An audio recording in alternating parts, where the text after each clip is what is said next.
With the first Strixhaven pre-releases happening this weekend, I'm going to tell you everything I know about how to win a pre-release. I've been intensely focusing on sealed improvement recently, especially for the high-stakes win-a-box events. And behind me you can see boxes I've won in the last 1, 2, 3, 4, 5, 6 sets, and I've boiled those successes down into a pretty simple recipe, which I call my checklist.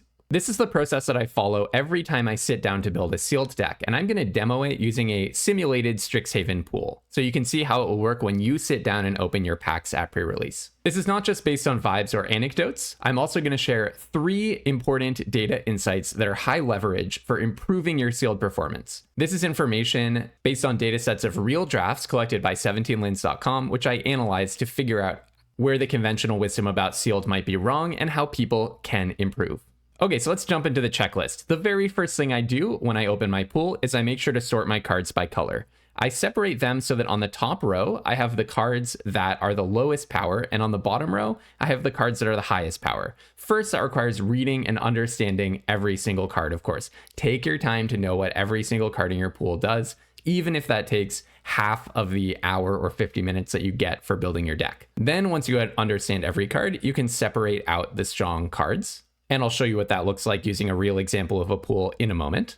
And as I'm doing this, looking through my bombs, looking through my strong cards, I think about 2 to 3 candidate decks, not one candidate deck. You want to have your backup already in your mind when you are looking at your first candidate deck. Do not just tunnel vision on one option based on where your strong cards are. How do you find these candidate decks? I start with looking at my bombs. I think to myself, are there cards that I would be very disappointed to not play? So let me show you what that process will look like in Secrets of Strixhaven. Here I'm using a website called DraftSim, where you can go and simulate a draft or sealed environment if you want to know what your real pool might look like when you open it. So let's open a sealed pool, and let's imagine that this is what I see when I sit down tonight at pre-release. So what am I going to do with this pool? First, read and understand every card. I won't do that on video, but then I'm going to divide my pool into the strongest cards separated out so that I can focus on them. Then I'm going to use those strong pulls into a color to help me think of candidate decks. So let me show you the result. So I'm not going to dig into the details of the cards too much, but I would end up with something like this. On the top, I have all of the cards that didn't stand out to me as particularly strong. And here at pre-release, I'll be honest, I'm going largely by vibes. Just would I be disappointed to not get to play this card? I'm also going to lean towards pulling down powerful cards that seem like they can just take over and win a game, and removal, because those are 2 categories of cards that really matter in sealed. So even if a card is not the most incredible removal ever, I'll probably put it in the good cards category. Basically, all of my rares are going in the good cards category. The exception is cards that are maybe a bit of a build around, so cards where I'm not totally sure that I can enable it in my sealed pool. But if you're just a generic rare, chances are you're a pull into a color, especially at pre-release when we need weaker heuristics like that because we don't have good data yet on which cards are going to perform well in the format. And speaking of weak heuristics, I want to add one bullet to the very bottom of our list, which is just literally the number of cards you have in different colors. My sealed pool is pretty unbalanced. Look, for example, at green. It has the fewest cards that I didn't pull out as being particularly good, and it's tied for the fewest cards that I pulled out for being good. The thing is, I just didn't open that many green cards. While I might splash green ultimately, it would be very surprising if green ends up being a primary color, because I had so many fewer chances to see a good card because I just saw fewer cards overall. Late in the format, when this is the final arena direct for Strixhaven or whatever, we might have fine honed enough data that will recognize that the green cards that I did draw are really, really good. But right now, chances are I am not supposed to be playing green. On the flip side, blue is looking like I just have a lot of options. So that's exactly the kind of information that I use to think of my 2 to 3 candidate decks, starting with the bombs, that is looking at the pulls into different colors and the number of cards that I have. What are 2 or 3 color pairs that I would be most interested in playing? By the end of this period, the period where I'm reading every card, making sure that I understand every card, and also paying attention to my bombs and my card count, and pulling out the cards that I think are going to draw me into a color. By the end of that period, I want to have 2 or 3 color pairs in mind that I'm now going to try to build. So based on this, I think I have the most pulls into the Esper space. It looks like the white, blue, black piles are the biggest, both among my best cards and just among my cards overall. Now we have a bit of a cheat code since it's a 5 archetype format. You probably do want to stick within the supported archetypes. And of those, only white black is a supported archetype. So that's going to be my first candidate color pair. And then I would say the other two supported color pairs that stand out the most, looking at my multicolored strong cards especially, are blue-red and red-white. So I'm going to at least look at all three of those decks, probably in that order. White-black, then maybe red-white, then blue-red, I guess. Okay, so now we're faced with a different problem. We've thought of our candidate decks, but now we're going to have to choose between them. So how do you do that? This is where the data comes in. So the first thing that I would strongly suggest that you do is start with two colors, a two-color pair. Don't start by thinking about a 3-color or 4-color deck. Just start with the best 2-color pair. And here's why I say that. I'm using data from 17lands.com. That's a client that you can install. It logs your drafts. And they put up public data sets on how drafts went for people. Some of the data that I'll cite here are individual card win rate data. That is, after I drew a card, how often did I win the game after drawing that card? And deck color performance data, which is what we're looking at right here. This tracks, for example, in a given recent set like Lorwyn, across all of the Arena Direct sealed win-a-box runs that people did, how often did people who built blue-white decks win, how often did people who built black-red decks win, and so on. What I did was I took those data from across the last 4 Premier Draft sets, and I compared the rate at which people won when they drafted a tight 2-color pair to the rate at which they won when they drafted that same 2-color pair, but added in a splash. So for example, if you compare that top row, Azorius blue-white, people had a 57.4% win rate with that color pair in this format. I think this is from Avatar. But if you look down below 2-color plus splash, right over here, you can see if they did Azorius blue-white plus splash, they had a 53.3% win rate. So that's about a 4 percentage point hit if you take your Azorius deck in that format and you add in a splash. This pains me to say because my channel is unlimited splash, but you always take a hit from splashing. On average, across archetypes in Lorwyn, you took a hit of minus 2.4 percentage points from taking your 2-color deck and adding in a splash. In Avatar, you took a hit of 1.1 percentage points to your win rate by adding in a splash. Edge of Eternity, similarly, Final Fantasy, minus 2.5 percentage points from adding in a splash, on average across all archetypes. Now, I wanted to compare those hits to the hit you take in Sealed, because there is this conventional wisdom that in Sealed, you should just try to play all of your bombs and that splashing is more okay. So I wanted to see empirically, is that true? The first thing to notice is that in Sealed, you also always took a hit from splashing. So in all of the last 4 draft formats, splashing was associated with a hit to your win rate. It's not true for every single archetype. Green gets a lot of splashing tools that make it not take as big a hit often, but on average across archetypes, this is true. Also on average across sets, this is true over and over again. Is Sealed more permissive than draft for splashing? The answer is not really, it's mixed. In Lorwyn and Avatar, you actually took a bigger hit from splashing in Sealed than you did in draft. In Edge of Eternities and Final Fantasy, you took a smaller hit from splashing in Sealed than you did in draft. I was wondering if this has to do with the availability of tools for splashing, but I'm not so sure because in Avatar, there were not common level dual lands. In Final Fantasy, there were. In Lorwyn, there were not. In Edge, I believe there were not. So I think it's a more complicated story than just are people trying to splash without access to the proper tools. There's something deeper going on. But the headline is you don't get to splash for free in Sealed. And unfortunately, people are splashing too much.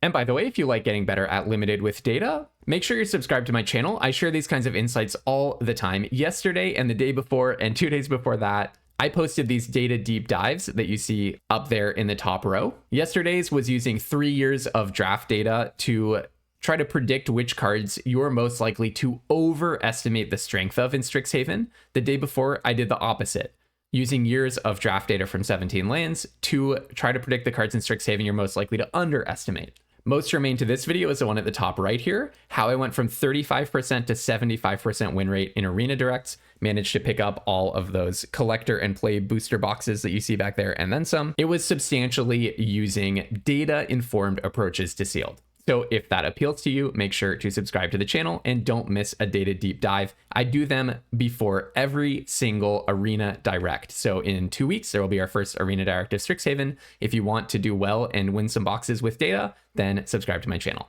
Other than that, I post a new draft video every single day, always just trying to stay positive and get better at draft tomorrow than I am today. All right, so suppose we have our candidate 2 color pairs, then how do we adjudicate between those 2 colors? So we started out with pairs of 2 colors. We were thinking black, white, and blue, red. Then my next question is, how many bombs should you play? The conventional wisdom is basically play as many bombs as you can get away with in sealed. But I thought a good way of getting into this question with data would be to compare the win rates of rares, of cards by rarity, between draft and sealed. The theory is, if sealed is really a format where you should be trying to play all of your rares, then it should be the case that the rares win more, don't you think? In other words, if the way to win in sealed is this princely strategy of just cramming all of your bombs into one deck, then people who do that and therefore draw more rares in the course of the game, they should win more after they draw those rares, shouldn't they? So what I did was I took the average win rate of cards by rarity in draft, and I just subtracted the average win rate of cards by rarity in sealed. And by the way, we're painting with a very broad brushstroke here. If you're a statistician, we can have a great deep conversation around the ecological fallacy and interpreting all of these averages. That's an awesome conversation to have. But by and large, just painting with a broad brush in a concise, video, here's what I found. Commons across, again, the same last 4 Premier Draft formats, commons have a almost plus 1 percentage point higher win rate when they're drawn in sealed than in draft. That is, if I know that you drew a card and I know that that card is a common, if you're in a sealed game, I should now think you're 1 percentage point more likely to end up winning the game compared to if I have that same information and you're in a draft game. So you could broadly say commons actually perform a little bit better in sealed by and large than they do in draft. Whereas uncommons and rares, they actually perform a little bit worse, especially uncommons.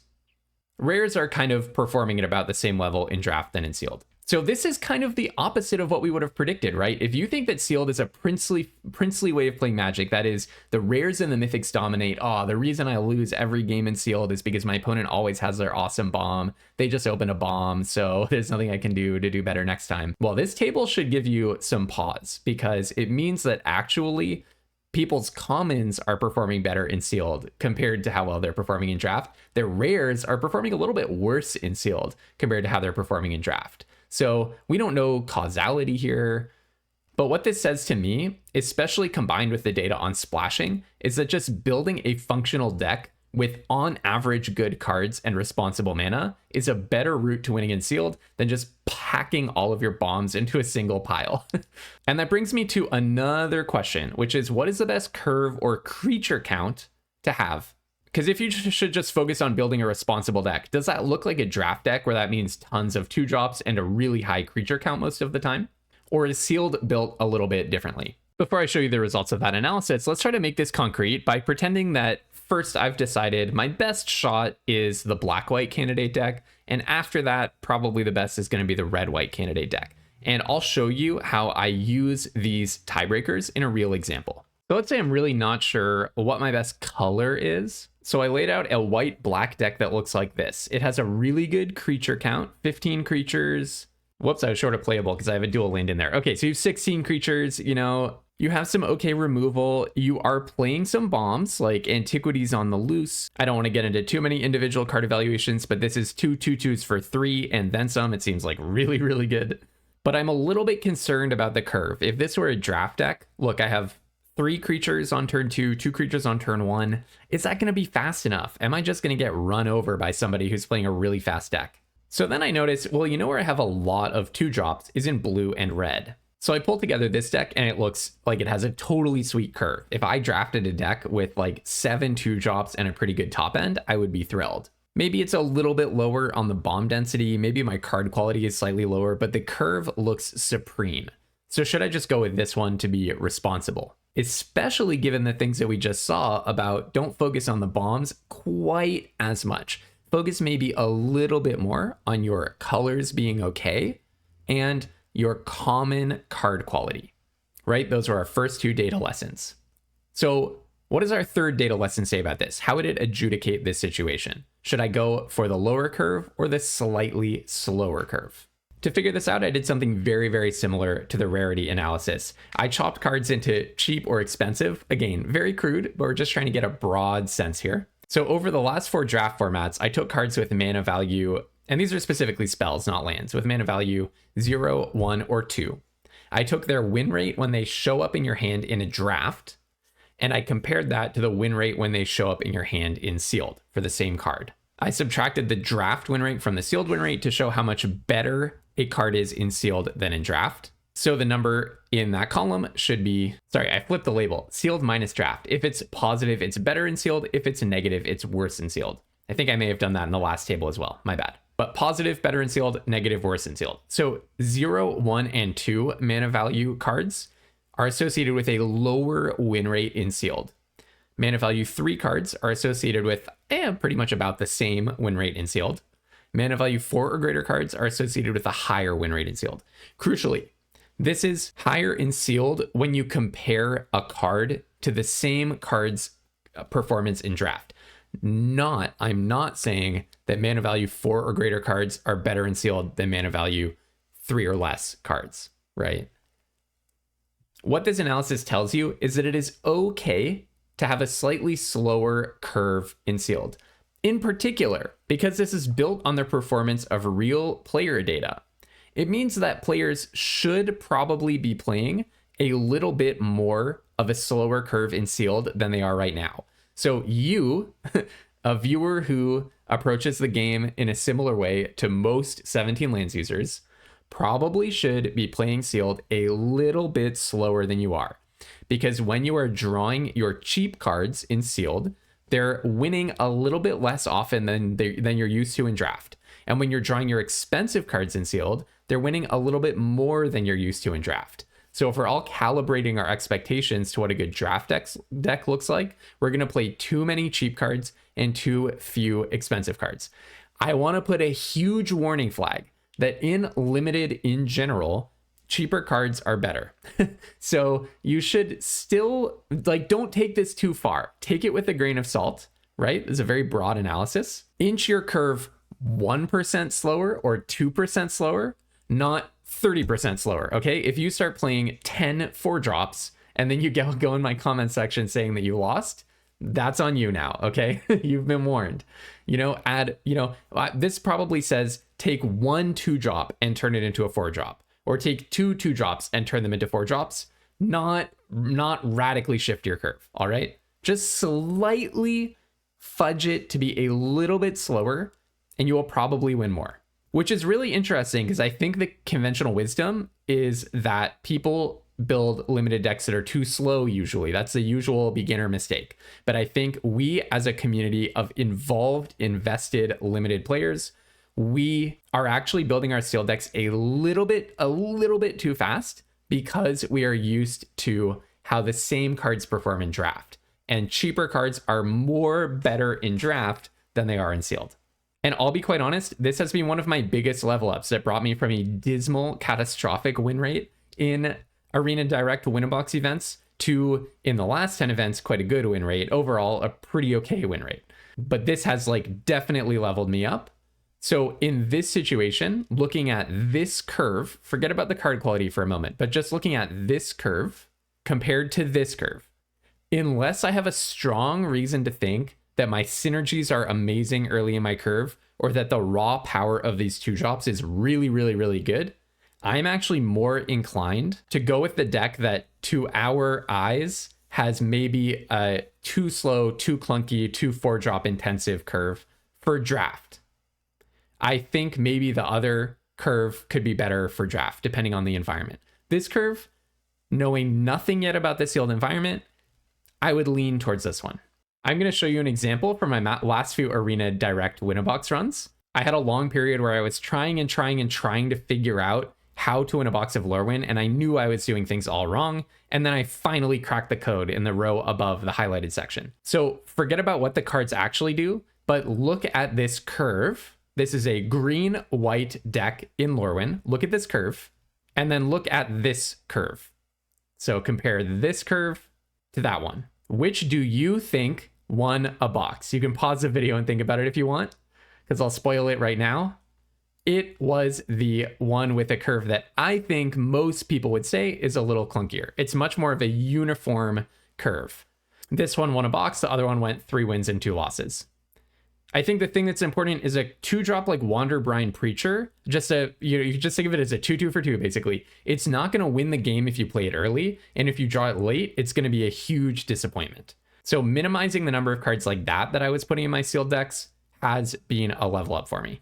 In Ninja Turtles, here's another really awkward looking curve that I won a box with. I'm playing 10,000 3 drops and 2 8 drops. Wait, I'm sorry. That one went 2 and 2. Here's the really awkward curve that I won a box with. I'm playing even more extremely huge number of 3 drops. Here's another one I won a box with, playing a massive number of 3 drops and a huge top end.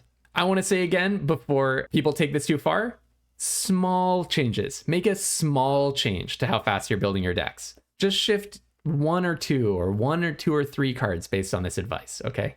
Everything in moderation with effect sizes this tiny. So my 3 pieces of advice based on collecting data from 17 lands, about many thousands of sealed runs and hundreds of thousands of draft runs. As much as it pains me to say this, splash judiciously. Only if you are rock solid in your mana, and make it a small splash. Just try to lean towards 2 colors in almost every case. You do not need to play every rare that you open. Don't try to rubber band all of your rares into one dysfunctional ball. Just play good commons. Try to play a functional deck, streamlined deck where the average card quality is high. And a slightly slower curve might be in order. Especially if you're a drafter who's very used to what a good draft deck looks like. It's okay to fudge a little bit slower in sealed. And not to confuse cause and effect, you might say, well, what you're observing here is sealed happens to be a little bit slower. So can't I gain an advantage by playing a super aggressive deck to take advantage of the fact that the format is usually slower and get in under other people? The thing is, the fact that the format is slower is a result of aggressive tools not being as strong as they are in draft, and powerful synergies that can get off early and end the game faster not being as easy to assemble as they are in draft. If you have those in your sealed pool, by all means, play a good aggressive strategy if it shows up in your sealed pool. The thing is, it's just going to happen less often. So if you don't have it in your sealed pool, fudge a little slower and don't necessarily try to build an aggressive deck when an aggressive deck isn't there. Okay, and then my most important piece of advice is have fun.